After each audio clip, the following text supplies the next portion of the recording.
देश में कोरोना टीकाकरण अभियान 16 जनवरी से होगा शुरू। स्वास्थ्य कर्मियों और फ्रंट लाइन वर्करों को सबसे पहले लगाया जाएगा टीका।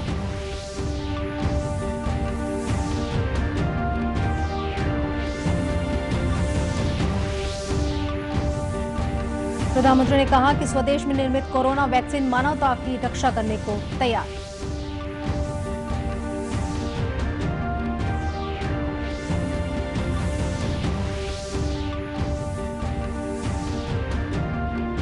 दक्षिण पूर्व मध्य रेलवे के महाप्रबंधक ने रायपुर रेल मंडल का वार्षिक निरीक्षण किया। कहा, कोरोना संक्रमण के कारण फिलहाल विशेष ट्रेनें ही चलाई जाएंगी।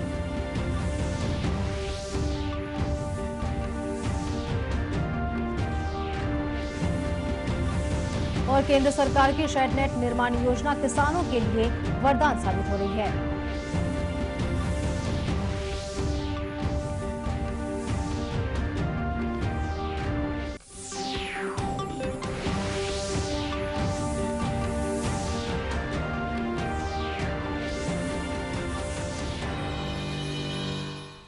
नमस्कार, आप देख रहे हैं दूरदर्शन समाचार। मैं हूं सरोज गुप्ता। अब समाचार विस्तार से। देश में कोरोना टीकाकरण अभियान 16 जनवरी से शुरू होगा। केंद्र सरकार ने पहले ही स्पष्ट कर दिया है कि 3 करोड़ स्वास्थ्य कर्मियों और फ्रंट लाइन वर्करों को टीका सबसे पहले लगाया जाएगा, जो निःशुल्क होगा। इसके बाद 50 साल से ज्यादा उम्र के लोगों और इससे कम उम्र के उन लोगों को टीके लगाए जाएंगे जो पहले से ही किसी गंभीर बीमारी से पीड़ित हैं। इस बीच प्रधानमंत्री नरेंद्र मोदी ने आज कोरोना टीकाकरण की तैयारियों पर एक उच्च स्तरीय बैठक ली। बैठक में यह तय किया गया कि लोहड़ी, मकर संक्रांति, पोंगल, माघ बिहू जैसे त्योहारों के मद्देनजर देश में टीकाकरण अभियान 16 जनवरी से शुरू किया जाएगा। बैठक में प्रधानमंत्री को देश भर में आयोजित किए गए 3 चरणों में ड्राई रन से भी अवगत कराया गया। प्रधानमंत्री नरेंद्र मोदी ने कहा है कि भारत स्वदेश में निर्मित 2 कोरोना वैक्सीन के टीकाकरण से समूची मानवता की रक्षा करने को तैयार है। उन्होंने कहा कि भारत में निर्मित उत्पादों और उपायों से पूरे विश्व को फायदा होगा। भारत एक नहीं बल्कि 2 made in India corona vaccine के साथ मानवता की सुरक्षा के लिए तैयार है। दुनिया की फार्मेसी होने के नाते दुनिया के हर जरूरतमंद तक जरूरी दवाएं पहुंचाने का काम भारत ने पहले भी किया है और आज भी कर रहा है। दुनिया आज सिर्फ भारत की वैक्सीन का इंतजार ही नहीं कर रही, बल्कि दुनिया का सबसे बड़ा वैक्सीनेशन प्रोग्राम भारत कैसे चलाता है, इस पर भी नजरें हैं। 16वें प्रवासी भारतीय दिवस के सम्मेलन का आज वर्चुअल तरीके से उद्घाटन करते हुए श्री मोदी ने युवाओं से भारत की संस्कृति और गौरव का विश्व भर में प्रचार प्रसार करने के लिए टेक्नोलॉजी का उपयोग करने को कहा। उन्होंने कहा कि इंटरनेट ने दुनिया के विभिन्न भागों के लोगों को आपस में जोड़ दिया है, लेकिन हमारे हृदय अपने देश के प्रति प्रेम की भावना से आपस में जुड़े हैं। उन्होंने कहा कि बीते सालों में प्रवासी भारतीयों ने समाज को बेहतर बनाने के लिए वचनबद्धता प्रदर्शित कर अपनी अलग पहचान कायम की है।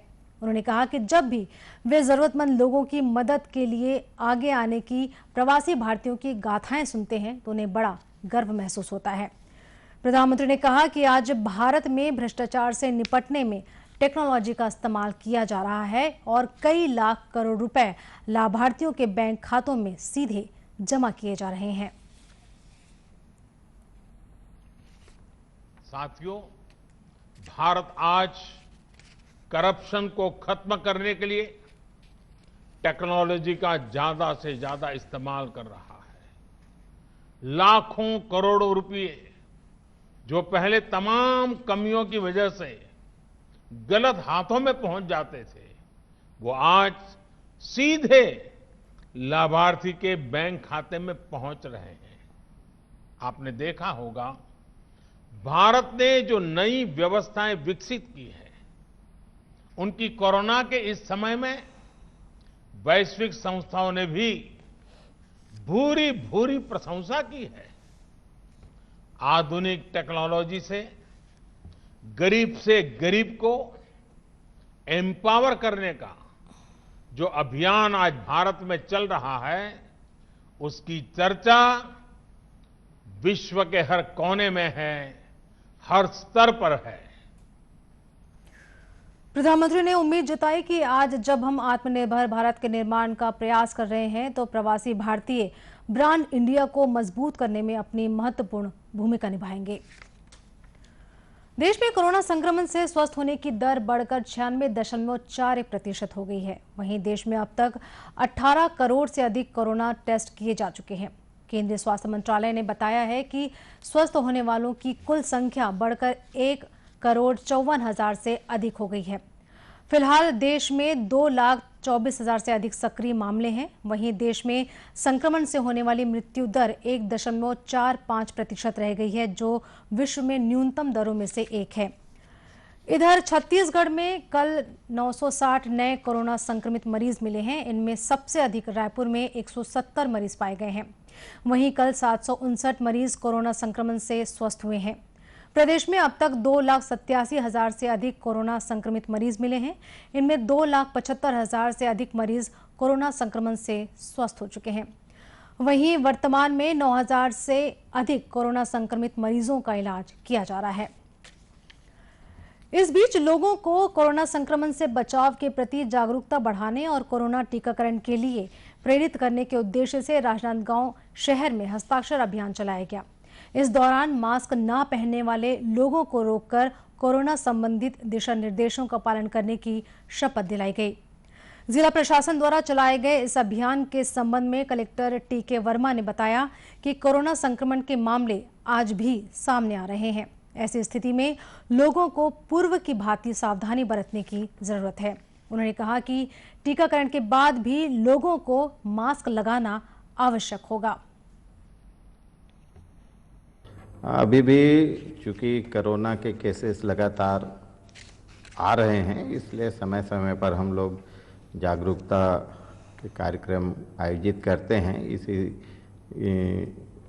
के पालन में आज जय स्तंभ चौक पर एक हस्ताक्षर अभियान चलाया गया, जिसका मुख्य उद्देश्य यही था कि आप जब भी घर से बाहर निकलें मास्क का उपयोग जरूर करें और अन्य जो सावधानियां हैं कोरोना के फैलाव को से बचने के लिए, उस उद्देश्य से आयोजन किया गया था। वहीं जिला स्वास्थ्य अधिकारी मिथिलेश चौधरी ने बताया कि कोरोना वैक्सीन के प्रति लोगों को जागरूक करने हस्ताक्षर अभियान चलाया जा रहा है। उन्होंने बताया कि टीकाकरण के लिए 14,000 से अधिक लोगों का पंजीयन ऑनलाइन पोर्टल के माध्यम से किया गया है। कोरोना से बचने के लिए जागरूकता अभियान के तहत जय स्तंभ चौक में हस्ताक्षर अभियान चलाया गया था, जिसमें मास्क का उपयोग, 2 गज दूरी और हाथों को सैनिटाइज करना और लक्षण आने पर 24 घंटे के अंदर जांच कराना, ये संदेश के साथ हस्ताक्षर अभियान चलाया गया है। साथ में जो वैक्सीन आ रही है उसको लगाने के लिए लोगों को जागरूक भी किया जा रहा है कि अभी पहले चरण में जो स्वास्थ्य विभाग के हम लोग को लगने जा रहा है, उसके लिए भी जानकारी दी गई है।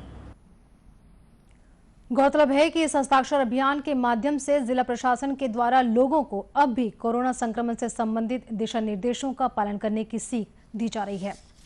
खबरों का सिलसिला आगे भी जारी रहेगा। फिलहाल वक्त है यहाँ पर एक छोटे से ब्रेक का।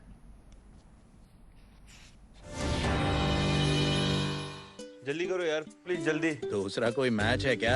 ऐसा ही कुछ है यार, बैंक जाना है दादाजी को लेके। हाँ यार, उम्र होने पर कभी कभी मदद तो लगती है, पर बैंकिंग में नहीं। वैसे भी आरबीआई कहता है सीनियर सिटीजन सबसे पहले। अगर आप 70 साल से ऊपर हैं और आप बैंक नहीं जा सकते तो बैंक आएगा आपके पास जरूरी सेवाएं लेकर, वो भी वाजिब दरों पर। सीनियर सबसे पहले। आरबीआई कहता है जानकार बनिए, सतर्क रहिए।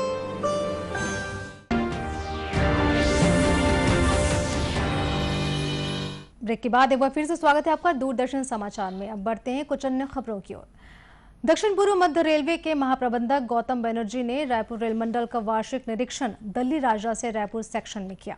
इस दौरान उन्होंने यात्री सुविधाओं, उनकी सुरक्षा की जानकारी ली। साथ ही जनप्रतिनिधियों, स्थानीय और व्यापारिक संगठनों से मुलाकात भी की। श्री बनर्जी ने आरपीएफ बैरक, रेलवे कर्मचारियों के आवासों का भी निरीक्षण किया। इस दौरान महाप्रबंधक ने दल्ली राजरा स्टेशन पर नवनिर्मित 25 टाइप 2 रेल आवास, बाल उद्यान और ओपन जिम का भी शुभारंभ किया। इस मौके पर महाप्रबंधक ने मीडिया से बातचीत में बताया कि रेलवे बोर्ड से ट्रेनों के नियमित संचालन का कोई आदेश नहीं मिला है। उन्होंने बताया कि अभी अलग अलग रेलखंडों पर विशेष ट्रेनें ही चलेंगी, जिनकी संख्या जरूरत के हिसाब से बढ़ाई जा सकती है। ये आम तौर पर गाड़ियां अभी जो चल रही हैं, सभी गाड़ियां स्पेशल ट्रेन के नाम पे चल रही हैं और यह रेल मंत्रालय से in consultation with ministry of home, ministry of health और स्टेट गवर्नमेंट बना के वे कर रहे हैं ताकि कोविड की जो महामारी है वो लिमिटेड में रहे। वहीं रायपुर रेलवे स्टेशन पर यात्री सुविधाओं और इंफ्रास्ट्रक्चर को बढ़ाने के मुद्दे पर जनप्रतिनिधियों, Chhattisgarh chamber of commerce and industries के सदस्यों ने महाप्रबंधक को ज्ञापन सौंपा। केंद्र सरकार द्वारा शुरू की गई संरक्षित खेती के तहत शेड नेट निर्माण योजना महासमुंद जिले के किसानों के लिए वरदान साबित हो रही है। जिले के 18 से अधिक किसान इस योजना का लाभ लेकर अपनी आर्थिक स्थिति को मजबूत कर रहे हैं। वहीं कई बेरोजगारों को इस योजना से रोजगार भी उपलब्ध हो रहा है। लखनपुर गांव के किसान कृष्ण कुमार पटेल ने दूरदर्शन समाचार को बताया कि वे 7 माह से इस योजना का लाभ ले रहे हैं। टोटल लगा हुआ है सेनेट हमारा और 19,88,000 टोटल रुपया लगा आया था। उसमें 30% हमको देना पड़ा, बाकी 70% छूट था। सबसे शुरू में मैंने जून में करेला लगाया था आधे एकड़ में, तो करेला में तो अच्छा प्रॉफिट हुआ। 25-30 हजार रुपये मैंने इनकम लिया था उसमें लागत काट के।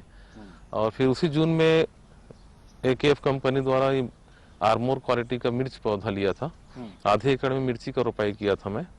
तो आधे एकड़ की मिर्ची की रोपाई में बहुत ही सुंदर फसल हुआ मेरा और 1-1.5 लाख के लगभग लागत आया होगा, लेकिन टोटल मैंने 2.5 लाख रुपए से ऊपर का मिर्च बेच चुका हूँ। वहीं एक अन्य किसान संजय चंद्राकर ने बताया कि इस योजना में पानी और बिजली की बहुत बचत होती है, साथ ही आमदनी भी अधिक होती है। ये तो करने के लायक है, ये करते जाए, क्योंकि धान में ही और मेरे हिसाब से रबी फसल बंद करके इस टाइप की खेती करे, धान न लगा के रबी में।